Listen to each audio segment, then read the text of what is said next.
Good evening students, मैं हूं आपका दोस्त, आपका टीचर नीरज। और आज मैं सिखाऊंगा आप लोगों को डिवाइड करना, क्योंकि एक ऐसा टॉपिक है जो हर स्टूडेंट को आना चाहिए।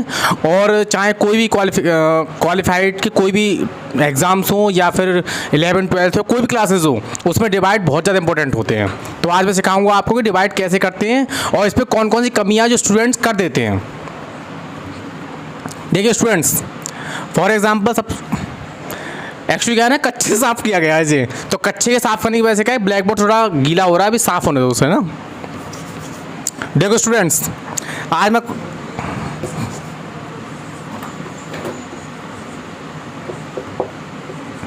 देखिए स्टूडेंट्स, नंबर लिया है मैंने 845 डिवाइडेड बाय 3। मैं सिखाना चाह रहा हूँ आपको कि 3 का डिवाइड जब 845 में देंगे तो किस प्रकार निकलेगा और कौन कौन सी कमियाँ जो स्टूडेंट करते हैं जो हमको नहीं करनी है। देखिए सबसे पहले जो नंबर है इसका डिवाइड करना है, उस नंबर को हमें यहाँ लिखना है और जिन जिन संख्याओं में डिवाइड करना उसको रखना है अंदर। अब इस संख्या को लेना है और हमें इसका डिवाइड अर्थात इसका टेबल ऐसे पढ़ना है, या तो उस टेबल में इस पहला नंबर आ जाए या उससे कम आए। फॉर एग्जांपल हम 3 का टेबल पढ़ते हैं, तो 3 × 3, 3 × 6, 3 × 9, 3 × 4 = 12। अब आप देखेंगे मैंने कहा था कि 3 का टेबल ऐसे पढ़ना है, या तो 3 के टेबल में 8 आ जाए या 8 से कम आए। तो आप देखोगे कि 8 तो कहीं नहीं आ रहा, लेकिन 8 से कम क्या है 6, क्योंकि 8 से थोड़ा ज़्यादा हो जाएगा 9 हो जाएगा ज़्यादा, और ज़्यादा हमें लेना नहीं है, हमें लेना है 9 से कम। तो 9 से कम क्या 6, और 6 कितने नंबर पे आएगा 1 2, तो 2 नंबर पे आ रहा है, तो 2 को तो हमें लिखना है यहाँ पर, और इसमें गया 6 बार, तो 6 को लिखेंगे यहाँ पर।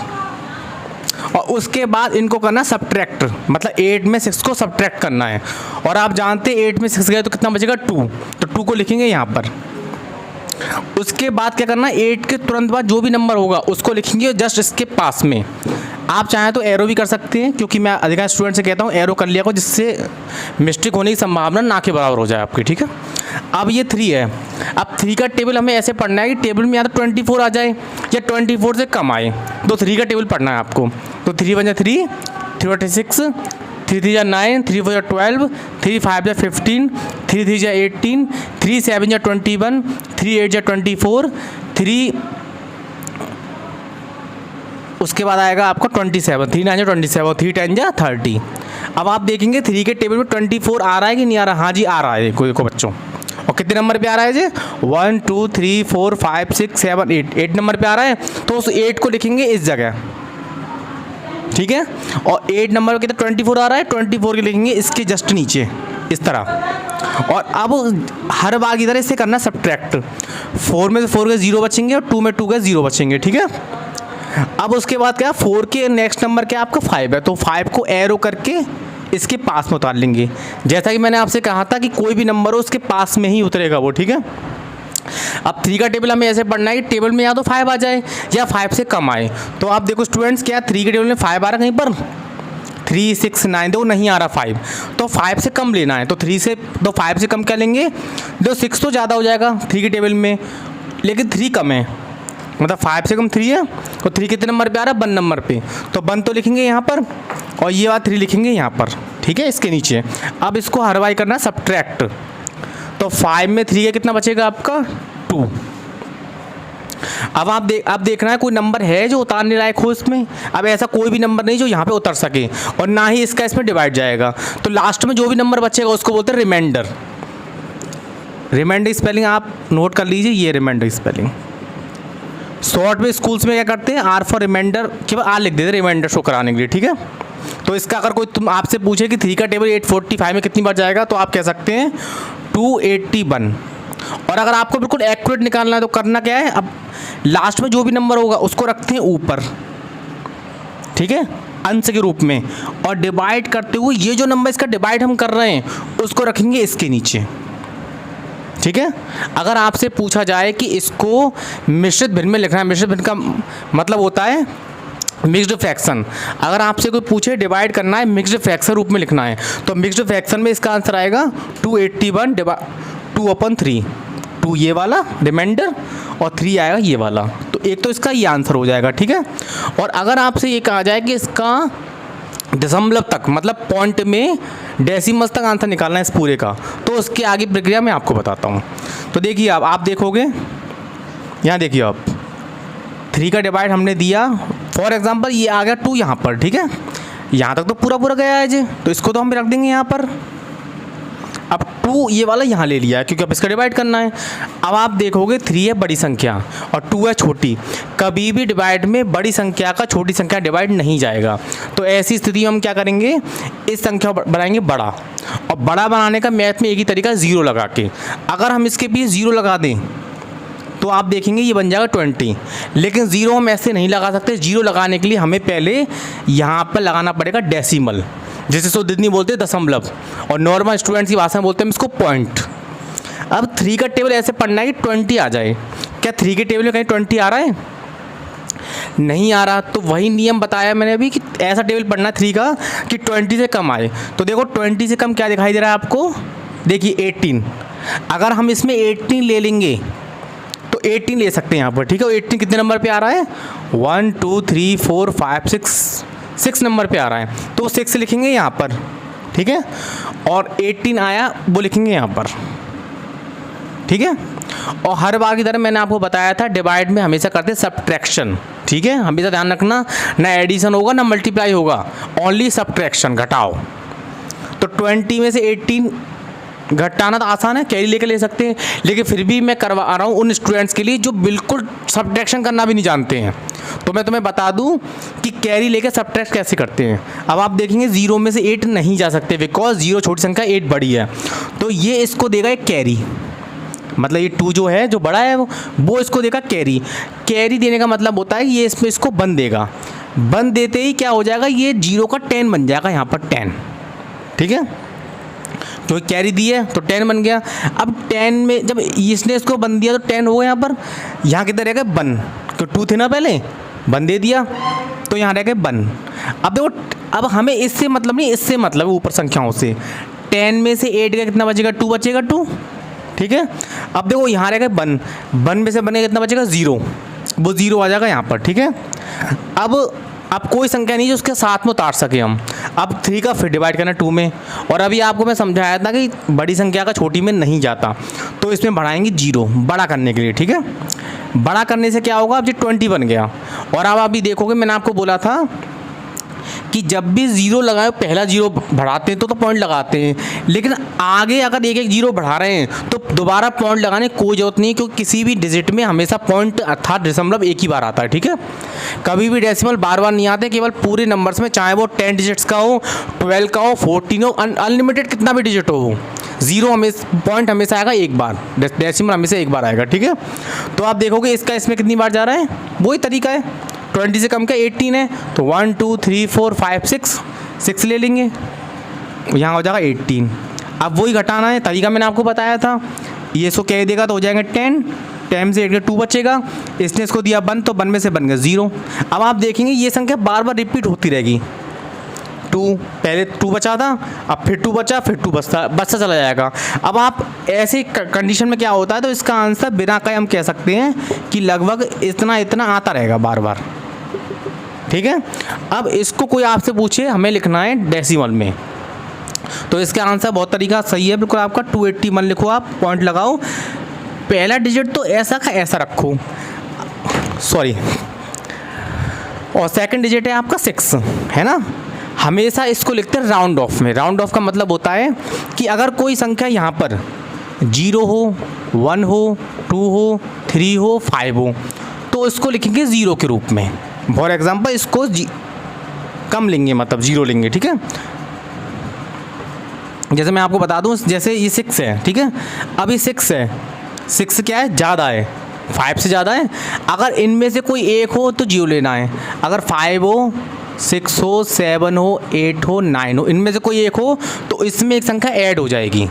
ऐड होने का मतलब ये है 6 का हो जाएगा 7, ठीक है।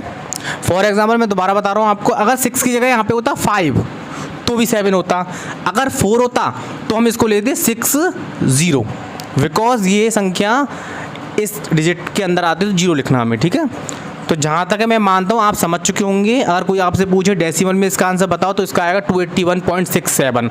और एक बात इंपॉर्टेंट आपको बता देता हूँ, 281.67 इसको नहीं पढ़ेंगे, बिकॉज पॉइंट के बाद जो भी डिजिट होते हैं उनको हमेशा इंडिविजुअली पढ़ते हैं। इंडिविजुअली मतलब एक व्यक्तिगत रूप से एक एक करके। 281 पढ़ सकते हैं, 281 भी कह सकते हैं, 281 भी कह सकते हैं, लेकिन पॉइंट के बाद इसको 67 ही बोलना पड़ेगा, 67 मत बोलना, ठीक है। मैं दोबारा बता रहा हूँ आपको, जैसे मान लो ये संख्या होती, मान लो ये आता, ठीक है, तो हम इसको कैसे पढ़ते पॉइंट से पहले 2426, ठीक है, 2426 पॉइंट। लेकिन इसको 2457 नहीं बोलेंगे, इसको बोलेंगे 2457। अर्थात अगर कोई तुमसे पूछे इसको क्या बोलेंगे मौखिक रूप से, ओरली क्या बोलेंगे इसको, तो वो बोलेंगे 2426.2456। इसको साथ में नहीं लेके चलना है, 100,000 का यूज़ ही नहीं करना है बिल्कुल, ठीक है। तो बच्चों मेरे मैं सिखाता हूँ आगे मल्टीप्लाई करना, जब तक ये थोड़ा इरेज कर देता हूँ मैं, ठीक है।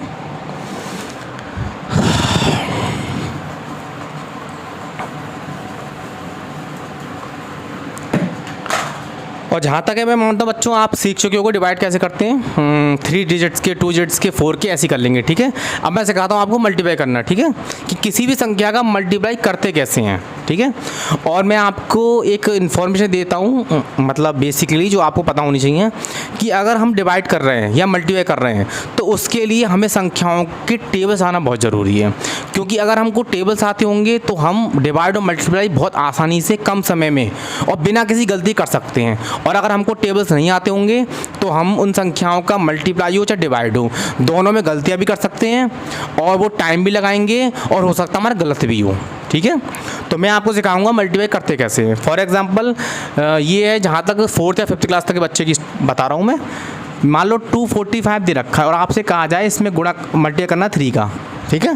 मल्टीप्लाई तो ऐसे ही होते हैं, करना कैसे, तो सबसे पहले हम इस नंबर को लेंगे इससे और स्टार्ट इससे करेंगे, ठीक है। मतलब इन दोनों को करना मल्टीप्लाई, 3 टेबल पढ़ना 5 में। तो आप जानते हैं 3 × 1 = 3, 3 × 2 = 6 और 3 × 3 = 9 और 3 × 4 = 12 और 3 × 5 = 15। मतलब 3 × 5 = कितने होते हैं 15। तो करना क्या स्टूडेंट्स, तो लास्ट का जो 5 नंबर है, जो डिजिट है, वो तो इसके जस्ट नीचे आएगा, लास्ट वाला, ठीक है। और इससे जस्ट पहले वाला जो है वो उसे कहते हैं कैरी, वो जाता है अगली संख्या के ठीक ऊपर, ठीक है। मैं दोबारा बोल रहा हूँ, इसका इस पर करना है, पहले टेबल पढ़ना है। टेबल पढ़े कितना है 15, पीछे वाला जो नंबर जो भी यहाँ आएगा, जितना भी आएगा उसको रखना है यहाँ पर। आगे वाला नंबर चाहे 1 हो, 2 हो, 3 हो, कुछ भी हो, उसको रखना कैरी, वो होता कैरी, उसे रखना ऊपर। अब पढ़ेंगे 3 का टेबल बेटा 12 वाला, 3 का पढ़ो 12 में, वो 4 में, 3 × 1 = 3, 3 × 2 = 6, 3 × 3 = 9, 3 × 4 = 12, मतलब 3 × 4 कितने होते हैं 12। अब आप देखोगे उसके ऊपर कैरी भी है। हमेशा ध्यान रखना, चाहे आप सब्ट्रैक्ट कर रहे हो, डिवाइड हो, मल्टीप्लाई हो, चाहे एडिशन हो, किसी में भी कैरी का विशेष ध्यान रखना, बहुत बड़ा योगदान होता है इसका। अब कैरी 1 है इसमें, 3 × 4 = होगा 12, उस 12 में ये वाला 1 कैरी ऐड कर लेंगे, ऐड करना है, ध्यान रखना, ऐड। और 8 कितना आएगा 13 आएगा। तो 13 का जो पीछे वाला नंबर 3 वो तो रखना है इसके नीचे, जस्ट इसको हमने इसका तो मल्टीप्लाई करा है, इसके नीचे रखेंगे। और जो आगे वाला नंबर 1 है उससे बोलते हैं कैरी, ठीक है। और वो कैरी कहाँ जाएगा, मैं अभी आपको बताया था, जिसका मल्टीप्लाई करते हैं उसके ठीक आगे वाली संख्या के ऊपर, जिसका मल्टीप्लाई करते हैं उसके ठीक आगे वाली संख्या ऊपर जाएगी कैरी। तो ये बन जाएगा यहाँ पर, ठीक है। अब क्या करना है बेटा स्टूडेंट्स, 3 का पढ़ना टेबल 2 बार, 3 × 1 = 3, 3 × 2 = 6। अब आप देखोगे 3 × 2 = कितने होते हैं 6 होते हैं, 3 × 2 = 6 होते हैं। अब देखो ऊपर 1 भी है और मैंने आपको बताया था 1 कोई भी कैरी हो, चाहे 1 हो, 2 हो, 3 हो, वो हमेशा हो जाएगी इसमें ऐड, तो 7 तो हो जाएगा। तो वो 7 जो नंबर डिजिट है वो आ जाएगा यहाँ पर। अब कोई नंबर है नहीं मल्टीप्लाई करने के लिए, तो इसका आंसर कितना आएगा 735, या इन शॉर्ट 735, ठीक है। तो मैं उम्मीद करता हूँ और मुझे खुशी है इस बात की, शायद मुझे ऐसा लगता है कि आपको डिवाइड और मल्टीप्लाई समझ में आ गए होंगे। और आप कोशिश करना, कुछ सवाल मैं आपको दे रहा हूँ करने के लिए, उसको नोट डाउन कर लीजिए और कमेंट्स में कोशिश करना आंसर देने की। क्योंकि डिवाइड और मल्टीप्लाई वो होते हैं, आप जितनी ज़्यादा प्रैक्टिस करोगे उतनी ज़्यादा आपकी कैलकुलेशन पावर बढ़ेगी। आपको ज़रूरत ही नहीं पड़ेगी, ना तो उसकी बड़ी कैलकुलेटर ना कंप्यूटर की जरूरत पड़ेगी डिवाइड करने के लिए, ना मोबाइल की जरूरत पड़ेगी। अगर आपने कहीं मल्टीप्लाई में डिवाइड में थोड़ा सा हाथ अच्छा कर लिया और थोड़ी प्रैक्टिस कर ली तो आप कुछ टाइम में बहुत अच्छी कैलकुलेशन पावर कर सकते हो अपनी। तो कुछ डिजिट दे रहा हूँ मैं आपको, सवाल दे रहा हूँ करने के लिए, वो करके लाना और हो सकता है कमेंट्स में आंसर देना उसके। एक क्वेश्चन ये रहा आपका, दूसरा ये रहा, थर्ड ये रहा और फोर्थ ये रहा। ये तो तीन दिए मैंने, आप वो 4 दिए मैंने आपको डिवाइड्स। अब दे रहा हूँ आपको केवल 2 मल्टीप्लाइज।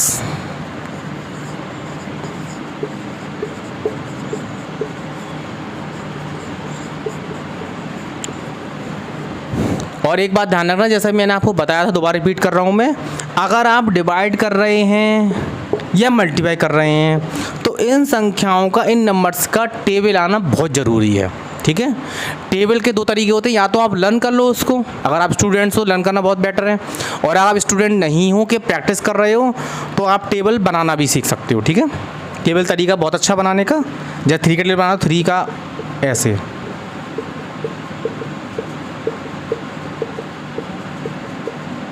तो देखो 1 3 जा 3, 2 3 जा 6, 3 3 जा 9, 4 3 12 12, इस तरह टेबल बना सकते हैं आप। ठीक है ना, और आई होप कि आपको समझ में आया होगा। और कोई भी अगर आपको समझ में ना आया हो, कोई भी प्रॉब्लम आ रही हो तो आप कमेंट सेक्शन में बता सकते हैं। ठीक है, और आज के लिए thank you so much, have a good day, have a good night, bye.